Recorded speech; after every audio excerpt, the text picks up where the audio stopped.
As I reviewed the footage from my home security camera, I saw myself sleepwalking through the house. The horrifying part was seeing a figure following closely behind me, vanishing whenever I turned around. My reflection in the mirror winked at me and smiled as I brushed my teeth. When I backed away in shock, it stayed there, watching.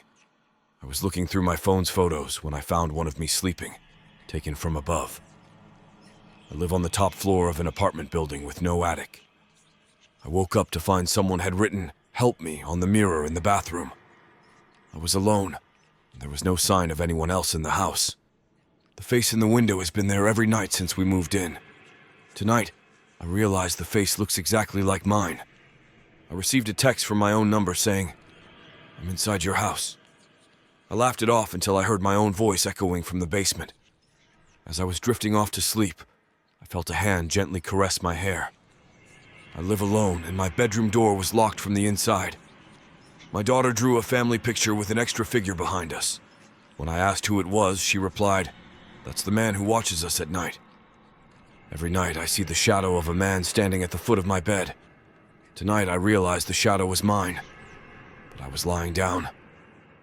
I woke up to the sensation of cold breath on my neck and a voice whispering, "You're not alone." When I turned around, the room was empty, but the whispering continued. I downloaded a mysterious app that promised to predict the future, and it showed my death date as tomorrow. This morning I received a notification saying, "Enjoy your last day." After moving into our new home, I found an old journal hidden under the floorboards detailing a previous tenant's haunting experiences. The last entry mentioned hearing footsteps behind them, and as I read it, I heard footsteps approaching. My daughter came running to me, saying her imaginary friend was being mean to her. I played along until she described her friend perfectly as my childhood friend who died years ago. Late at night, I heard my mother's voice calling me from downstairs.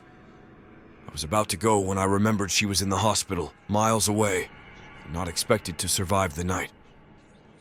I moved into a new house and started finding Polaroid photos of me sleeping scattered around.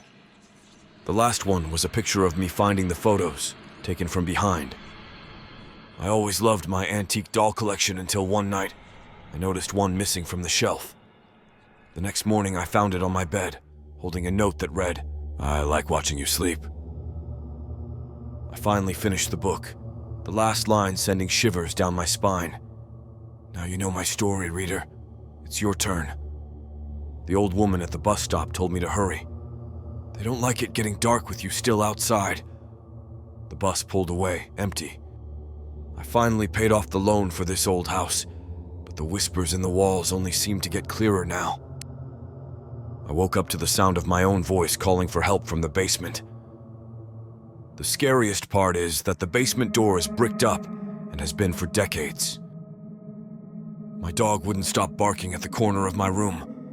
When I turned on the light, I saw the shadow of a person who shouldn't be there. My phone buzzed with a message from my mom saying she was home early. When I rushed downstairs, I remembered my mom had passed away 5 years ago. Every night I hear footsteps circling my bed, stopping just at my head. This morning I found muddy footprints leading out of my bedroom. I found an old dusty photo album in the attic with pictures of me sleeping. The last photo was dated tomorrow. My reflection in the mirror started smiling, even though I was frozen in fear. When it began to move closer, I realized it was coming out. As I lay in bed, I felt a gentle tug on my blanket and a soft voice whisper, "Can I sleep here?" I turned over, but the room was empty and my door was still locked. The fortune cookie message sent chills down my spine.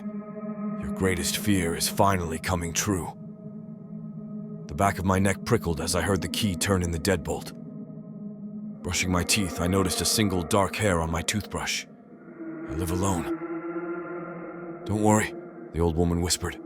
"They only come out when you're asleep." It was 3 a.m. Relief washed over me as I reached the top of the stairs, only to realize there were never supposed to be 13 steps. My wife finally woke up from her coma, a wide, happy grin plastered on her face. It wasn't hers. I tucked my daughter into bed, humming her favorite lullaby.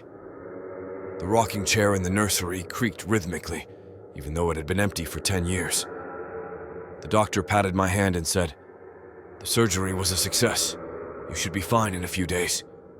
My reflection in the heart monitor blinked back. Years of therapy helped me overcome my fear of the dark until I woke to the faint scratching sound coming from inside the walls. Smiling through the video call, my friend reassured me she was alone in her apartment. Then, a cold hand brushed against my cheek. The last thing I heard before the power went out was the disembodied giggle of a child, echoing from the empty crib.